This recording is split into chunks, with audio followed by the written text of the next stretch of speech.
Devil's Gate.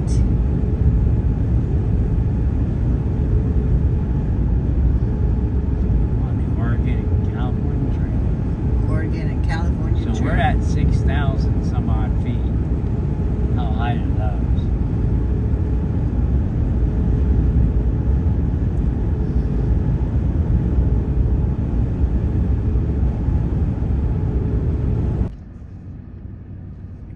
Hey, beautiful prairie.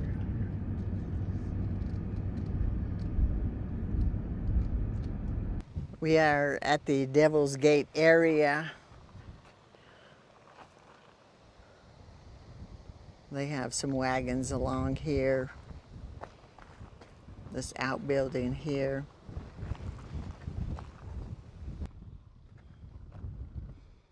It's really cool to see the pass this far away. I mean, we could see it for quite a ways back before we... So this building is Fort Seminole.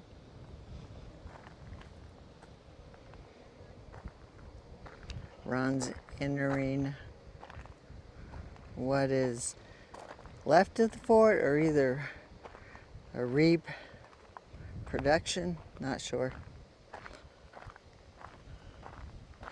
Part of the Oregon Trail, part of the Pony Express, part of the California Trail,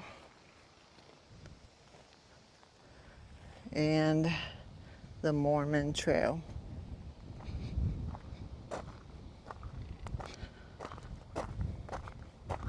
The fort that was here.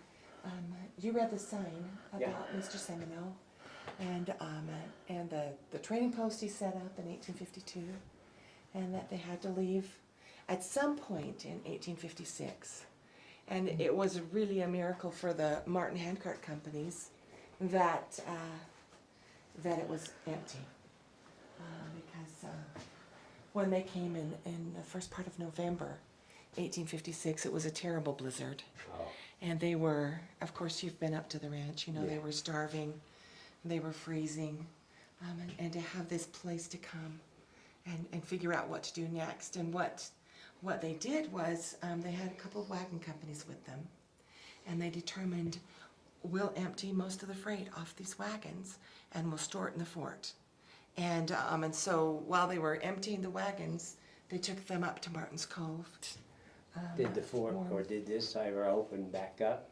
It never opened back up. The Church of Jesus Christ of Latter-day Saints used it as a mail station for a couple of years, and then at some point they abandoned it, and we do know that it burned. That's why one of those buildings is burned. Another one is knocked over because when the handcart people got here, there's, of course, you see there's no wood on the prairie. So this is a replica. It's possible that some of these things were left, some of these kinds of things. Of course, nothing was left when they found. Members of the Church of Jesus Christ of Latter-day Saints traveling to Salt Lake City. They only left them with 20 days, a 20-day supply of food, under the assumption, that's all they had, for one thing. Right. But under the assumption that they could probably hunt. But this corridor, of course, with so many people traveling through, was probably way overhunted. The winter was very harsh. So it was very difficult for these men. At one point, a Native American came by and he was hungry, and so they fed him for a day or two. And a couple of weeks later, he came back and took them hunting, and they did get a buffalo. They did have some cattle, but those cattle were so skinny, you know, they didn't have a whole lot of meat on them. Kind of see how they lived. There's a little recording and a recipe of what they ended up eating the last 3 weeks. I'm going to play for you, which is in the spring of 1857, another rescue party was sent from Salt Lake City. This time to bring in the goods and the 20 men that had been left at Devil's Gate. When the party reached Fort Seminole, they found the men near to starvation. They had been compelled to eat the hides from the cattle that had been killed for beef, as well as those that had died of starvation. The oxhide chowder was prepared after the following formula: cut into strips, the hair carefully burned off. It was then scraped, cut into fine pieces, and cooked in a pot for several days. Then thickened with a little cornmeal. So way in the distance is Split Rock. Split Rock, and that was the next That leg. That was the next landmark they were looking for. They went around it, I think, to the left. It's about 30 miles. About 30 miles from here. Wow. Mm-hmm. So, Yep. so in a day's journey, they traveled how far? Their goal was somewhere between 10 and 16 miles. 10 and typically. 16 miles. Of course, Okay. once they hit snow, they were lucky to get 6. Wow. But it really slowed them down. But in Martin's Cove, as you can see this big granite hill, you go around that hill and then up about a mile more, and you can get to the cove. Water River's right there. Right. And you can see the bridge and. So we see water in it now. Oh, yeah. It's a beautiful river. It meanders and curves even more than the Platte does. We're going over to the visitor center for Martin's Cove Visitor Center. And over there is the Devil's Gate.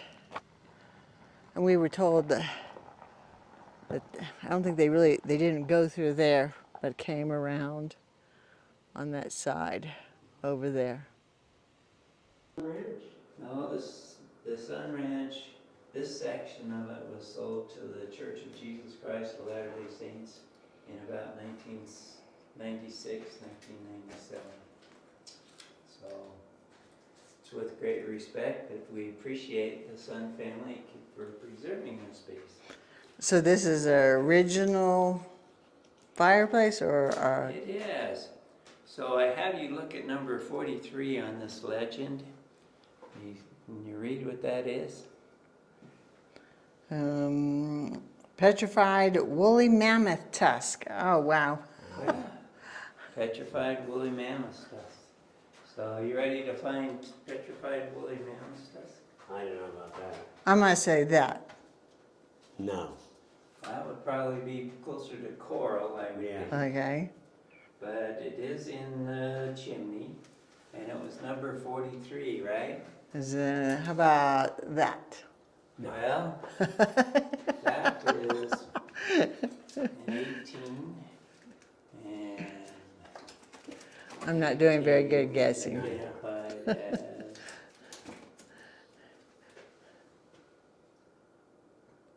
also This is quartz. quartz. This is obsidian, I think.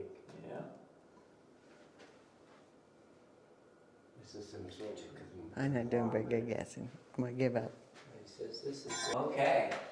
Well, they said that there was a beast out here, and they got together and got some of the tribes together to go and get this beast because it was making it very difficult for them to hunt. And so they came and they cornered the beast on the other side of that granite hill, and they were throwing their spears and shooting arrows and just kind of irritating you. And according to Indian legend, this beast just finally turned its back on him and charged through that granite hill. And made the divide. And made the divide. Well, they say that they went in after him and he had disappeared. And so they figured a beast like that had to go to hell.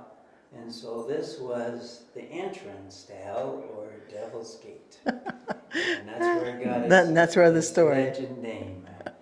Pretty good, huh? Pretty good story. All right. Thank you. This handcart is made after the design that Brigham Young came up with.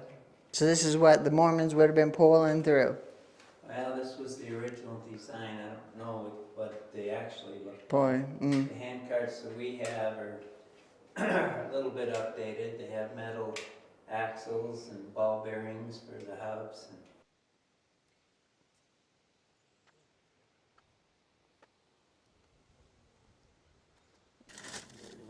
So here is Devil's Gate, where the travelers, soon when they saw this, it was just another marker as they were headed west.